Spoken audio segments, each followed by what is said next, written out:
जय हिंद। एहसान sir classes में आप लोग स्वागत है।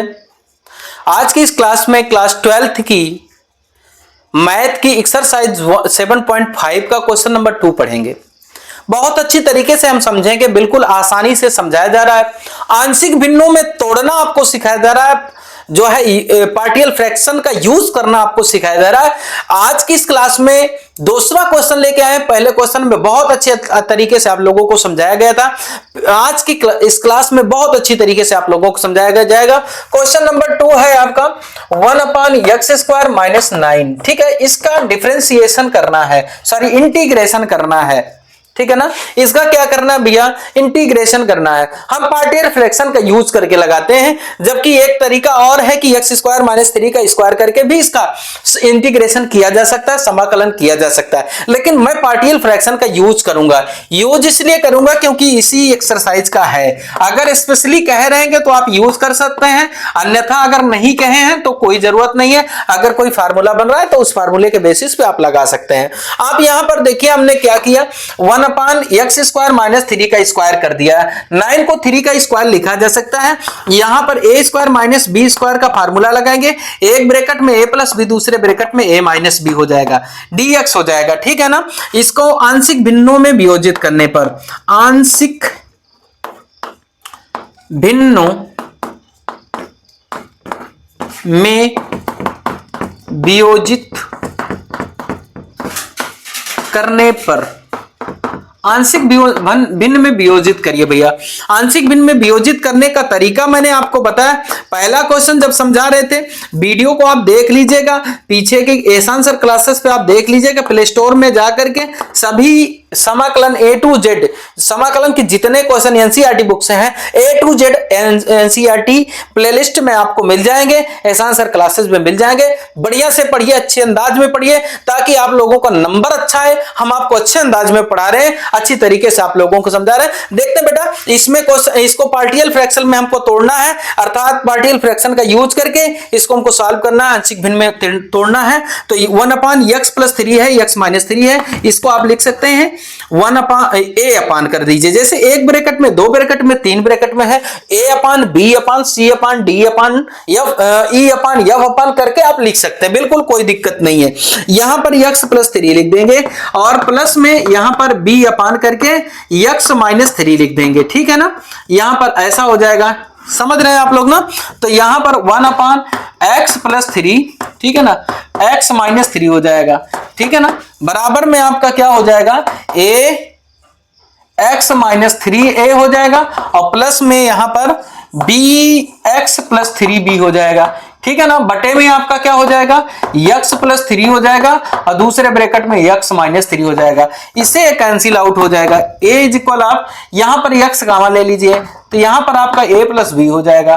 ठीक है ना, प्लस में यहां पर आपका ब्रैकेट में -3a प्लस में 3b हो जाएगा।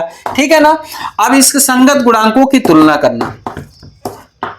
संगत गुणांकों की तुलना करने पर, संगत गुणांकों की तुलना करने पर, संगत गुणांकों की तुलना करिए भाई।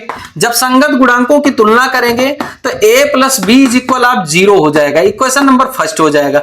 यहां x के साथ a + b है, इस तरफ x के साथ कुछ भी नहीं है, x का कोफिशिएंट नहीं है। अगर x का कोफिशिएंट ही नहीं है तो वो 0 हो जाएगा, अर्थात x ही नहीं है तो एक कोफिशिएंट भी नहीं होने वाला है। तो इसका कोफिशिएंट तो a + b है, लेकिन इस तरफ 0 है, तो ये हो जाएगा -3a + 3b = आपका क्या हो जाएगा, 1 हो जाएगा। क्योंकि इधर ये अचर है, इधर ये अचर है, ना इसके साथ x का कोई टर्म है, ना इसके साथ कोई x का टर्म है। इक्वेशन नंबर सेकंड हो गया भाई। जब ये हो गया तो इक्वेशन नंबर अब आपको सॉल्व करना है। सॉल्व करके a और b की वैल्यू निकालना है। इक्वेशन फर्स्ट में हम 3 से मल्टीप्लाई करवा देंगे और करवाने के बाद इक्वेशन नंबर सेकंड के साथ प्लस कर लेंगे।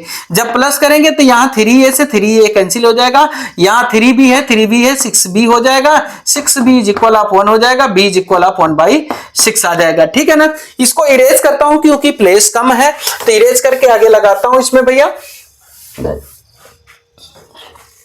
इसी की वैल्यू इसमें पुटअप कर दीजिए पहले इक्वेशन में, b = 1/6 समीकरण 1 में रखने पर, समीकरण 1 में रखने पर, चलिए रखते हैं भाई इसको। जब समीकरण 1 में रखेंगे तो क्या होने वाला है, देखिए 1 में रखेंगे तो 1/6 हो जाएगा plus b is equal to 0 हो जाएगा, b इज इक्वल टू -1/6 हो जाएगा। बात समझ रहे हैं आप लोग ना, b की वैल्यू क्या आ गई, -1/6 हो गया, ठीक है ना। जब b की वैल्यू हमको मिल गई -1/6, अब a की वैल्यू ऑलरेडी पता थी, सॉरी b की वैल्यू यहां पता थी, हम b के स्थान पे रखें और a की वैल्यू निकालेंगे, ठीक है ना। a की वैल्यू निकालेंगे, 1/6 यहां पर रखेंगे, a की वैल्यू -1/6 आ गई। अब इसमें रख लिया जाए a बटे आपका x + 3 का समाकलन करना है हमको, और यहां पर b बटे आपका x - 3 का समाकलन करना है। बात समझ रहे हैं आप लोग ना, समझे कि नहीं समझे आप।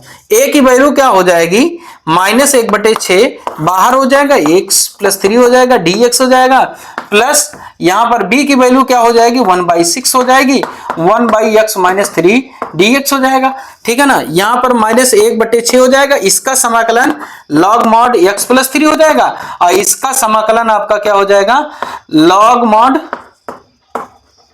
1/x का log x होता ही है, x - 3 हो जाएगा, ठीक है। इसको इरेज करके आगे लिखता हूं थोड़ा सा, और कुछ थोड़ा सा और सही कर लेता हूं, ताकि देखिए आंसर तो ये हो गया, लेकिन अगर ना आ रहा हो आंसर तो कुछ इस तरह से भी इसको लिखा जा सकता है।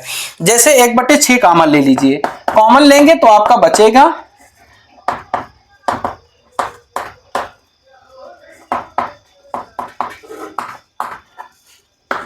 1/6, ठीक है ना। अब यहां पर देखिए, जैसे ये माइनस वाला टर्म जो था बाद में लिख लिया, प्लस वाला पहले लिख लिया, ठीक है ना भाई।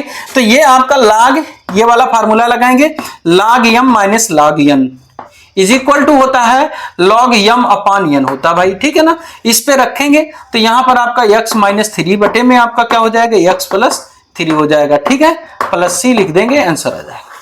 समझ गए सब लोग ना। वीडियो कैसा लगा कमेंट करके बताइए। वीडियो देखने के लिए धन्यवाद, थैंक यू वेरी मच।